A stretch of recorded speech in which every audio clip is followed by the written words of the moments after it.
Hello guys, welcome to the next lecture of our business economics, right? Which is expansion and contraction of demand. So today we will be doing this expansion and contraction of demand. As you already know, the law of demand, right? What does this law of demand states? This law states that as prices rise, the demand will fall and vice versa. If the prices will fall, the demand will increase. Okay, it will rise. तो that means the demand is dependent on prices. Okay, तो आज हम उसी को देखने जा रहे हैं. अब देखिए,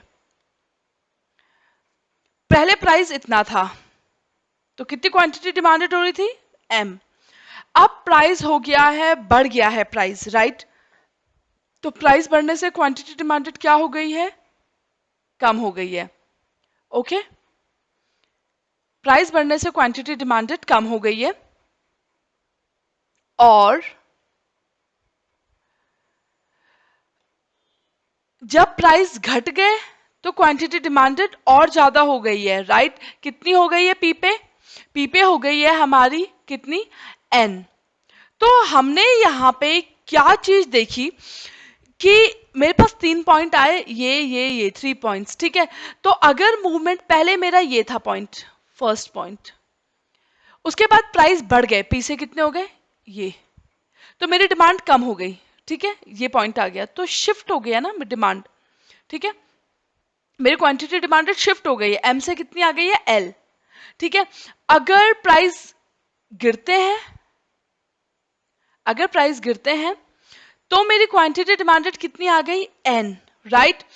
इसका मतलब फिर मेरा पॉइंट कहां से कहां आ जाएगा? यहां से यहां आ जाएगा. तो मेरी क्वांटिटी डिमांडेड क्या हो गई है? शिफ्ट हो गई है. ठीक है? तो इसी एक कर्व में जो ये ऊपर नीचे शिफ्टिंग चल रही है, इसी चीज को हम बोलेंगे एक्सपेंशन एंड कंट्रैक्शन. ठीक है? जब डिमांड बढ़ेगी, मतलब जब it will go from N to N, तो हमारा एरो ऊपर से नीचे जब जाएगा एम टू एन, तो इसका मतलब एक्सपेंशन इन डिमांड. और जब हम मूव करेंगे from M to L, from this point तो टू दिस पॉइंट, तो इसका मतलब डिमांड क्या हो गई है? कम हो गई है. उसको हम टर्म देंगे, नाम देंगे कंट्रैक्शन इन डिमांड, राइट? तो आपको पता चल गया जो ये एक्सपेंशन और ये कंट्रैक्शन वगैरह होता है, राइट? जो ये एक्सपेंशन एंड कंट्रैक्शन होता है, ये किस वजह से होता है? Due to changes in prices. तो हमने देखा एक ही कर्व में ऊपर नीचे मूवमेंट हो रही है, which is known as expansion and contraction. इसको मैंने आपको लिखवाया भी था. इसको एक्सपेंशन को मैं बोलूंगी, सॉरी, कॉन्ट्रैक्शन का पहले लिख देती हूँ, फॉल इन क्वांटिटी डिमांडेड. और एक्सपेंशन को मैं बोल सकती हूँ, राइट, क्या? इंक्रीज इन या rise in quantity demanded. Okay, तो ध्यान दीजिए, increase in quantity demanded, fall in quantity demanded, ये इंपॉर्टेंट चीज है. क्यों इंपॉर्टेंट है? क्योंकि वो मैं आपको आगे बताऊंगी, राइट? वैसे आपको पता भी होगा अगर आपने मेरा लेक्चर सही से पढ़ा होगा. अब मैं बात करती हूं, तो आपने यहां पे देखा, इफ एज अगर प्राइस बढ़ेंगे तो क्वांटिटी डिमांडेड विल फॉल, तो we will say fall in quantity demanded या फिर कॉन्ट्रैक्शन. और अगर अपवर्ड मूवमेंट हो रहा है अलोंग द सेम डिमांड, तो या फिर हाँ, सिमिलरली अपवर्ड मूवमेंट जब हो रहा है, इसका मतलब क्वांटिटी डिमांडेड गिर रही है, राइट? अपवर्ड मूवमेंट, देखो ना, अपवर्ड मूवमेंट कब हुई थी? जब एम से एल हुआ था. और अगर मैं बोलूं फॉल इन प्राइस, जब फॉल इन प्राइस हुआ, पी से ये पी डैश आया, तो क्वांटिटी डिमांडेड बढ़ गई, एम से कितनी हो गई? एन. ठीक है? तो हम उसको बोलेंगे एक्सपेंशन ऑफ डिमांड या फिर राइज इन क्वांटिटी डिमांडेड, या फिर डाउनवर्ड आया था ना मेरा movement, downward movement on the same demand curve. अब हम आते हैं increase and decrease in demand. अब देखो, जो एक्सपेंशन एंड कंट्रैक्शन था ना, वहां पे क्वांटिटी डिमांडेड में किस वजह से चेंज आ रहा था? Due to change in price. Quantity demanded क्या हो रही थी? चेंज हो रही थी due to change in prices. ठीक है? अब अब हमें पता है क्वांटिटी डिमांडेड कई सारी चीजों की वजह से इफेक्ट होती है, हमने पढ़ा था ना फैक्टर्स इफेक्टिंग द डिमांड, तो एक तो था प्राइस, उसके अलावा कई सारे और भी तो फैक्टर्स हैं। Quantity demanded, sorry I will write it, change, quantity demanded change, quantity demand जब चेंज होती है due to other factors, other factors, तो हमने याद करो फैक्टर्स अफेक्टिंग द डिमांड, कौन कौन से फैक्टर्स थे जो डिमांड को इफेक्ट करते थे, जो क्वांटिटी डिमांडेड को इफेक्ट करते थे? एक तो था प्राइसेस, राइट, अगला था income, price of related commodity, taste and preference of consumer, right, तो उनकी वजह से भी क्वांटिटी डिमांडेड में चेंज आ सकता है, राइट, तब हम एक्सपेंशन एंड कॉन्ट्रैक्शन नहीं बोलेंगे, तब हम बोलेंगे increase and decrease in demand. यहां पे याद रखिए मैंने बोला है increase and decrease in demand, right, और वहां पे मैं क्या बोलती थी? Increase and decrease in quantity demanded. तो फर्क याद रखिएगा, जब एक ही कर्व में ऊपर नीचे मूवमेंट हो रही है तो हम उसको बोलेंगे इंक्रीज इन क्वांटिटी डिमांडेड या फिर decrease in quantity demanded, right.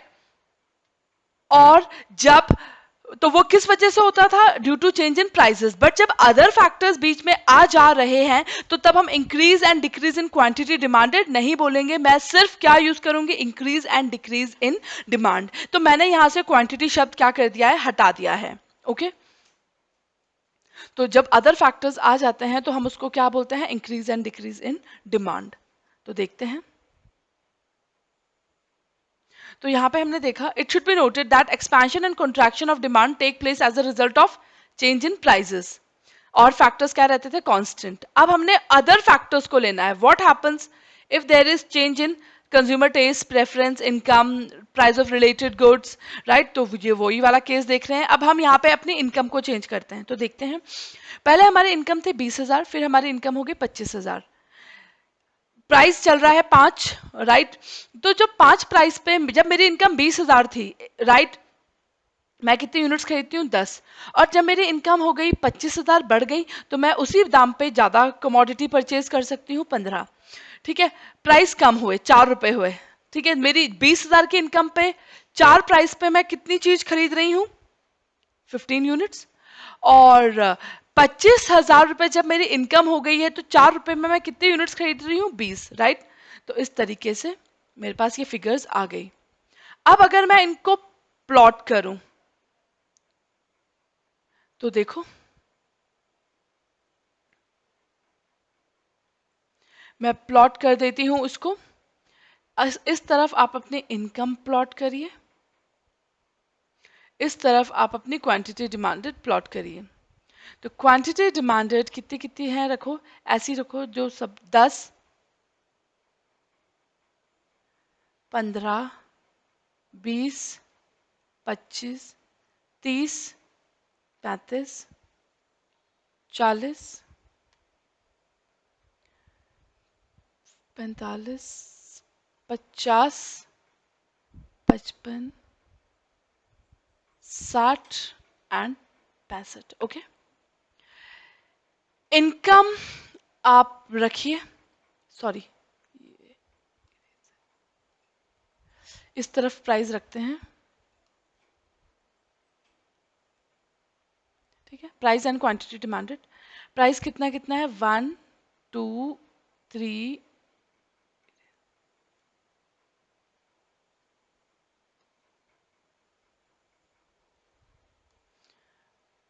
1, 2, 3, 4 and 5। तो कोई भी ग्राफ बनाने के लिए आपके पास 2 वेरिएबल होने जरूरी हैं, तो सबसे पहले मैं ले लेती हूं ये दोनों वेरिएबल्स, ओके। 5 प्राइस पे कितनी यूनिट्स डिमांड हो रही है? 10। 4 प्राइस पे 15, 3 पे 20, 2 पे 35, 1 पे 60। तो ये मेरा डिमांड कर्व आ गया कब? जब मेरी इनकम कितनी थी? 20,000 रुपीज, ठीक है, तो ये इनकम 1 का है। अब हम प्लॉट करते हैं ये प्राइस और ये 25,000 वाला। तो 5 रुपए में कितनी क्वांटिटी डिमांड हो रही है? 15। 4 पे 20,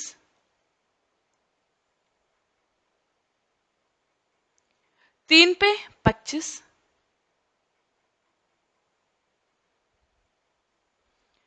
2 पे 40,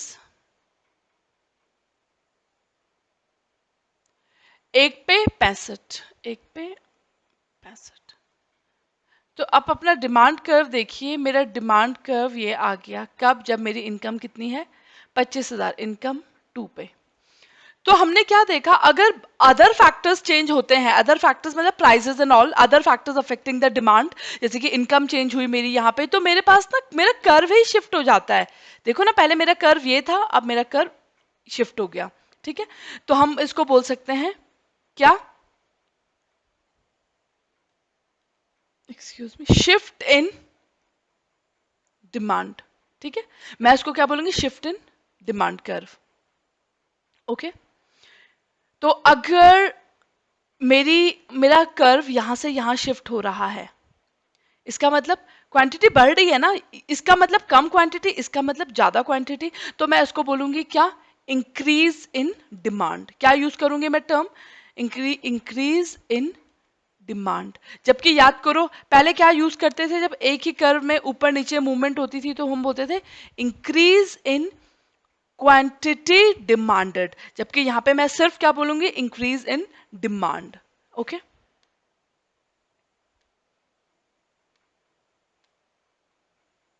तो अगर मेरा कर्व राइटवर्ड शिफ्ट हो रहा है, इसका मतलब अच्छा अच्छा जा रहा है, राइट। मेरी डिमांड बढ़ गई है, राइट। हो सकता है इनकम चेंज हुई हो सकता है मेरे टेस्ट एंड प्रेफरेंस चेंज हुए हो, राइट। तो इसका देखो ना, खुद सोचो, पहले मेरी ये है डिमांड, अब मेरी डिमांड उसी प्राइस पे, पहले इस प्राइस पे कितनी डिमांड थी? D1। अब इसी प्राइस पे मैं ज्यादा क्वांटिटी खरीदने लगी हूँ, पहले कम क्वांटिटी खरीद रही थी, पहले 1 यूनिट खरीद रही थी, अब उसी प्राइस पे मैं ज्यादा क्वांटिटी खरीद रही हूँ, 2 क्वांटिटी खरीद रही हूँ, तो अच्छी बात है ना, राइट।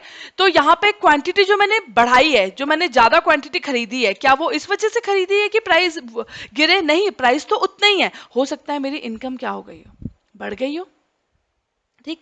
तो इसका मतलब ये फेवरेबल चेंज है, तो राइटवर्ड शिफ्ट मतलब ये अच्छी बात है, तो this is known as increase in demand, ठीक है। अच्छी बात है, डिमांड बढ़ गई, सेम प्राइस पे पहले इतनी डिमांड थी और फिर इतनी हो गई। अब अगर मैं लेफ्टवर्ड शिफ्ट बोलूं तो देखो, पहले प्राइस यही था, इस प्राइस पे मैं खरीद रही थी 3 यूनिट्स, अब प्राइस वही है, अब मैं खरीद रही हूं 1 यूनिट, तो शिफ्ट आ रहा है ना इधर से इधर, इसका मतलब ये अनफेवरेबल चेंज है। प्राइस वही है, पहले मैं उसी प्राइस पे ले रही थी 3 यूनिट्स, अब मैं उसी प्राइस पे कितनी यूनिट्स ले रही हूँ? 1 यूनिट, तो हो सकता है मेरी इनकम क्या हो गई हो? डाउन हो गई हो, ओके। तो लेफ्टवर्ड शिफ्ट मतलब decrease in demand, rightward shift मतलब increase in demand.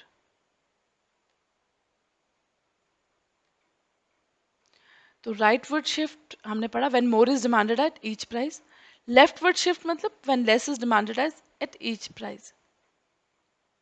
Movement along the demand, याद करो एक ही डिमांड कर्व में जब मूवमेंट ऊपर नीचे होती थी तो क्या बोलते थे हम?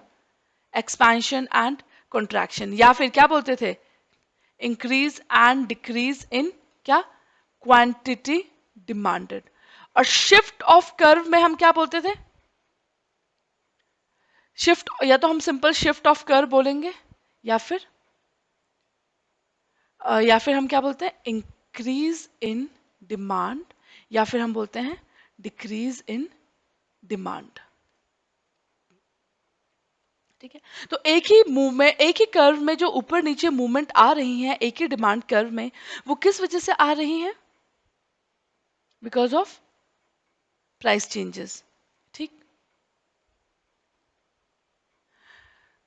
और अगर इकोनॉमिस्ट बात कर रहा है इंक्रीज और डिक्रीज इन डिमांड की, यहाँ पे याद करिए इंक्रीज इन डिमांड या फिर डिक्रीज इन डिमांड, इसका मतलब वो किसकी बात कर रहा है?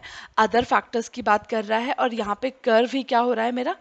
शिफ्ट हो रहा है, ठीक है, he refers to the shift of whole curve. ठीक, तो change in demand, quantity demanded नहीं, चेंज इन डिमांड, इसका मतलब मेरा कर्व क्या हो गया, शिफ्ट हो गया है। मेरा ये कर्व था ओरिजिनल, अब वो इधर भी शिफ्ट हो सकता है नया कर्व, या फिर इधर भी शिफ्ट हो सकता है। ठीक है, तो ये एक है और ये दूसरा है। चेंज इन क्वांटिटी डिमांडेड मतलब मूवमेंट अपवर्ड और downward on the same demand curve.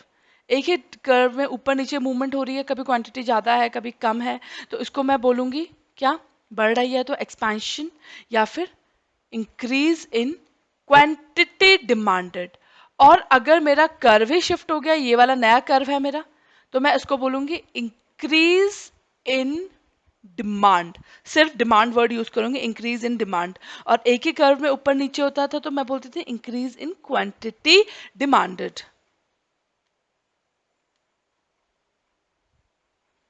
ठीक है, फिर हमने इलास्टिसिटी का किया था। तो इलास्टिसिटी का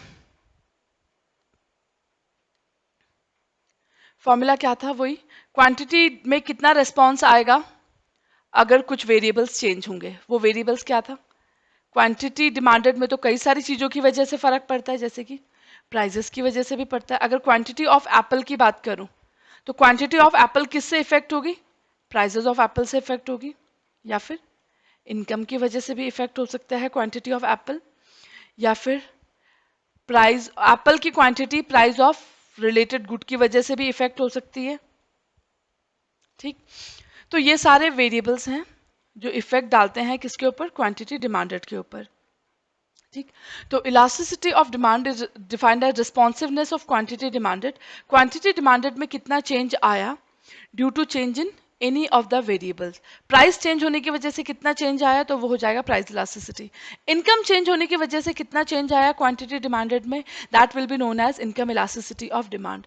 रिलेटेड गुड्स के प्राइस चेंज हुए और उससे एप्पल की डिमांड में क्या चेंज आया, उसको हम क्या बोलेंगे, क्रॉस इलास्टिसिटी। ठीक, price elasticity, cross elasticity, income elasticity, advertisement elasticity, elasticity of substitution. तो प्राइस इलास्टिसिटी का हमने पढ़ लिया था। फॉर्मूला क्या था आपका, परसेंटेज चेंज इन, पहला मेथड जो हमने किया था परसेंटेज मेथड। तो प्राइस इलास्टिसिटी निकालने के वैसे तो कई सारे फॉर्मूले हैं, पढ़ा था आपने परसेंटेज मेथड, आर्क मेथड, मैंने लिखवाया भी था आपको। पर हम एग्जाम में प्रेफरेंस किसको देंगे, जब भी एग्जाम में न्यूमेरिकल आएगा टू कैलकुलेट प्राइस इलास्टिसिटी, तो हम कौन से मेथड से निकालेंगे, आर्क मेथड से। Percentage method second preference. ठीक है, तो percentage change in quantity demanded upon percentage change in price. Percentage change in quantity demanded का क्या फॉर्मूला होगा, वही चेंज इन क्वांटिटी मतलब new quantity minus old quantity upon base old quantity, तो ये निकल गया आपका numerator. Change percentage change in price का मतलब change in price upon original price. Change in price मतलब new price minus old price upon old price. तो change के लिए हम ये वाला सिंबल यूज करते हैं।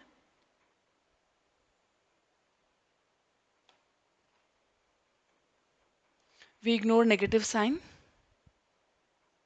and consider only the numerical value of the elasticity.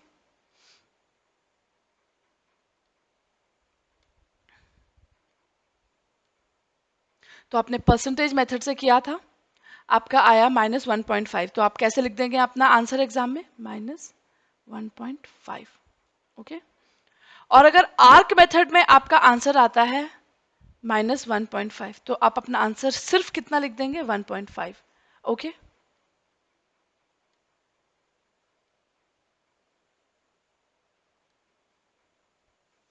एक दे रखा है illustration, a 5% fall in the price, price गिरे बाय 5%, तो क्वांटिटी डिमांडेड बढ़ गई बाय 15%। फॉर्मूला क्या है आपका, percentage change in quantity demanded upon percentage change in price.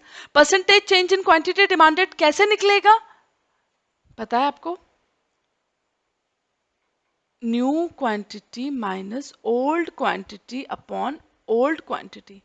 इस तरीके से percentage change in quantity demanded निकल जाएगा। पर यहाँ पे ऑलरेडी दे रखा है चेंज, राइट? तो कितना दे रखा है क्वांटिटी डिमांडेड में percentage change? 15%। Percentage change in price भी डायरेक्टली परसेंट में ही दे रखा है, कितना? 5%।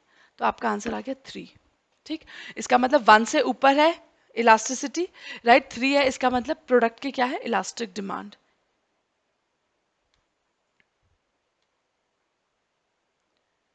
ठीक है, पॉइंट इलास्टिसिटी भी हम कर चुके थे।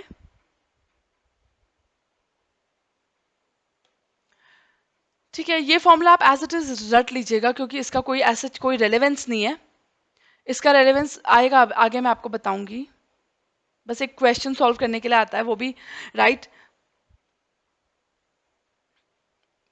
अब देखो, पॉइंट इलास्टिसिटी हमें पता था फॉर्मूला क्या होता है, lower segment upon upper segment. मुझे इस अभी तक तो मुझे 2 पॉइंट पे इलास्टिसिटी फाइंड आउट करनी पड़ती थी ना। तो मेरे पास होता था ओल्ड क्या quantity, new quantity, old price, new price, right? मेरे पास होता था। पर अब ना मेरे पास 2 पॉइंट नहीं है, मेरे पास एक ही पॉइंट है। तो इलास्टिसिटी कैसे फाइंड आउट करूं? 2 पॉइंट होते तो मैं फॉर्मूला लगा सकती थी, ओल्ड क्वांटिटी न्यू क्वांटिटी, पर यहाँ पे तो एक ही पॉइंट है, कैसे लगाऊं?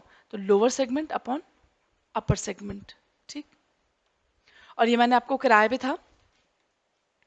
सबसे जब प्राइस आपके बहुत हाई थे तो nobody was purchasing anything, price जैसे ही हल्के से गिरे डिमांड बढ़ती गई हो गई इन्फिनिटी।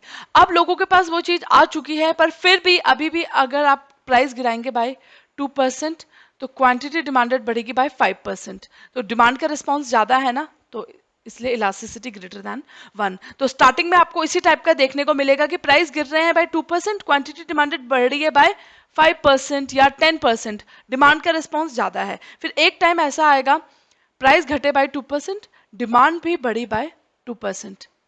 ठीक, फिर एक टाइम ऐसा आ गया लोग बहुत खरीद चुके हैं, प्राइस गिर रहे हैं बाय 2%, अब लोग डिमांड ज्यादा नहीं कर रहे हैं, क्वांटिटी डिमांडेड बढ़ रही है बाय 1%, डिमांड का रिस्पॉन्स कम आ गया ना अब।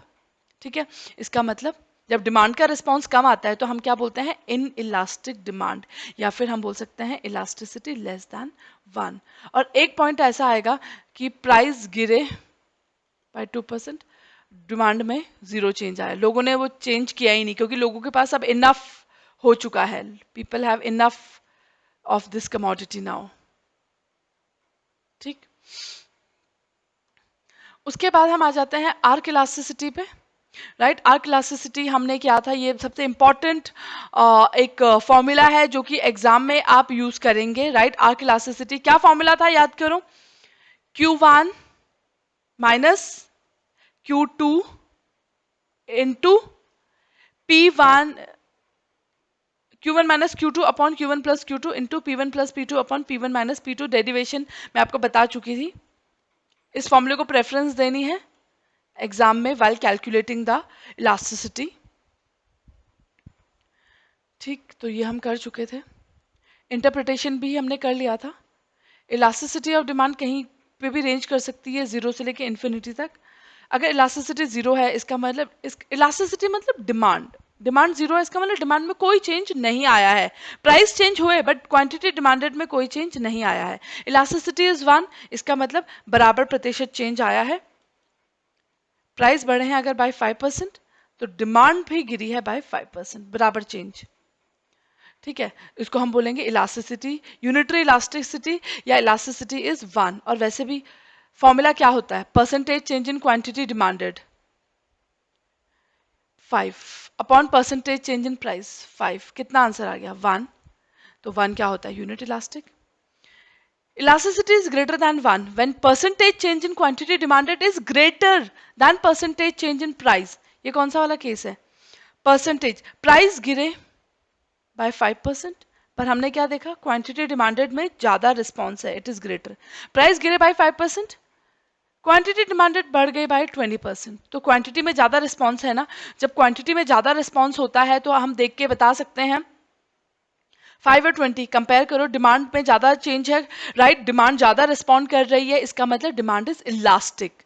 और एक और तरीका है, फॉर्मूला पे रख लो। फॉर्मूला क्या है? Percentage change in quantity demanded 20 upon percentage change in price 5, कितना आंसर आया 4। इसका मतलब 4 क्या है, 1 से ज्यादा है ना, तो क्या है, इलास्टिक डिमांड है। तो किसी भी तरीके से फिगर्स कंपेयर करके भी आप बता सकते हो और फॉर्मूले में रख के भी आप बता सकते हो राइट कि डिमांड इलास्टिक है या इन इलास्टिक है। 1 से ऊपर आंसर 1 से ऊपर आता है तो उसका मतलब डिमांड इज इलास्टिक, 1 आता है तो डिमांड इज यूनिटरी, 1 से नीचे आता है तो इन इलास्टिक। और लेस देन 1 वही प्राइस तो गिरे बाय 5%, प्राइस गिरने से क्वांटिटी डिमांडेड बढ़ी बट बाय 2%। तो डिमांड का रिस्पॉन्स कम है ना, राइट डिमांड का रिस्पॉन्स कम है यहाँ पे। इसका मतलब क्या हो गया ये, इन इलास्टिक, डिमांड का रिस्पॉन्स नहीं है, बिल्कुल डिमांड में खिंचाव नहीं आ रहा है तो इन इलास्टिक बोलेंगे, राइट। और वैसे भी फॉर्मूले में भी पुट करें तो quantity demanded 2 upon percentage change in price कितना 2.5, तो पॉइंट समथिंग आएगा, राइट। तो विच इज लेस दैन 1, ये हम कर चुके थे। प्राइस कितने भी हो, ये हो, क्वांटिटी डिमांडेड हमेशा क्या है, सेम, कोई चेंज नहीं है, तो elasticity is equal to 0, right. ये था कि बराबर चेंज आ रहा है, ये था। एक हाई प्राइस में कोई कुछ नहीं खरीद रहा था, जैसे ही प्राइस गिर के पी हो गए, पहले P1 था, पी हो गए, लोगों ने क्वांटिटी डिमांडेड खरीदते गए, राइट, बढ़ती जा रही है, तो ये क्या हो जाएगा, परफेक्ट, खिंचाव बहुत ज्यादा है, पता ही नहीं चल रहा है कहाँ पे अंत है, तो ये आपका कौन सा हो जाता था, याद करो, परफेक्टली इलास्टिक। यहाँ पे देखिए प्राइस में रिस्पॉन्स कम है बट डिमांड का रिस्पॉन्स ज्यादा है, ये कौन सा वाला केस हो जाता है आपका, प्राइस में रिस्पॉन्स कम है डिमांड ज्यादा है, तो ये इलास्टिक वाला केस। प्राइस में रिस्पॉन्स, अब देखो यहाँ पे डिमांड का रिस्पॉन्स क्या है, कम है ना, जब डिमांड का रिस्पॉन्स कम होता है तो मैं क्या बोलती हूँ, इन इलास्टिक, ठीक है।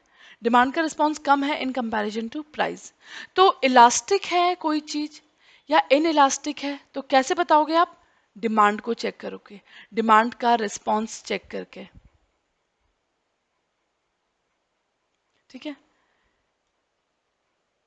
कोई भी चीज इलास्टिक है या इन इलास्टिक डिमांड है तो आप क्या करोगे, डिमांड का रिस्पॉन्स चेक करोगे कि डिमांड का रिस्पॉन्स ज्यादा है या फिर कम है।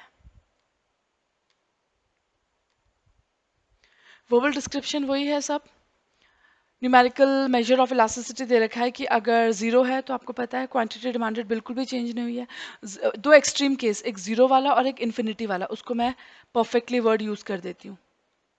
यहाँ पे तो क्या हुआ, डिमांड बढ़ती चली गई तो परफेक्टली इलास्टिक, खिंचाव बहुत ज्यादा है, खिंचता गया। जीरो एक्सट्रीम केस है, बिल्कुल भी चेंज नहीं हुआ तो perfectly in elastic. Greater than zero, zero से ज्यादा है बट 1 से कम है तो इन इलास्टिक, अब बराबर है तो यूनिट इलास्टिक। डिमांड का रिस्पॉन्स ज्यादा है, राइट, तो मैंने बताया ना प्राइस गिरे बाय 2%, डिमांड बढ़ी बाय 5%, कंपेयर करो प्राइस और डिमांड को, डिमांड 5 है ना, प्राइस 2 है, तो डिमांड का रिस्पॉन्स ज्यादा है, राइट। तो इसका मतलब जब डिमांड का रिस्पॉन्स ज्यादा होता है तो मैं क्या बोल सकती हूँ, इलास्टिक, राइट। या फिर इलास्टिक का इंटरप्रिटेशन क्या है, इसकी वैल्यू होगी 1 से ऊपर, राइट, इलास्टिसिटी ग्रेटर देन 1।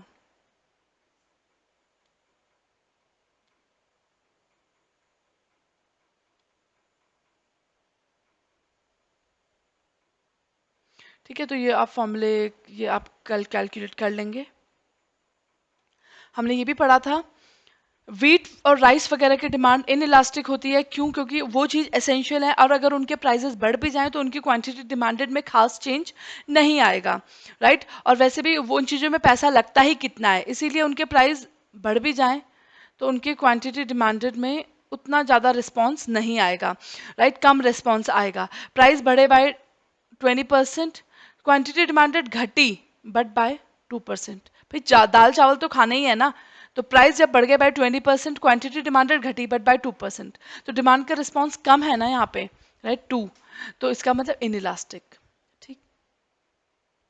और सॉल्ट की तो हाईली इनइलास्टिक या परफेक्टली इनइलास्टिक भी हो सकती है, देखो ना सॉल्ट के प्राइस काफी कम हो गए, तो क्या क्वांटिटी डिमांडेड बढ़ा दोगे क्या, नहीं ना भाई, पहले भी एक नमक का पैकेट आता था तो अब भी एक ही नमक ही तो खरीदूंगी, ज्यादा थोड़ी ना खरीदूंगी, तो डिमांड में मेरा कुछ भी चेंज नहीं आया, ओके।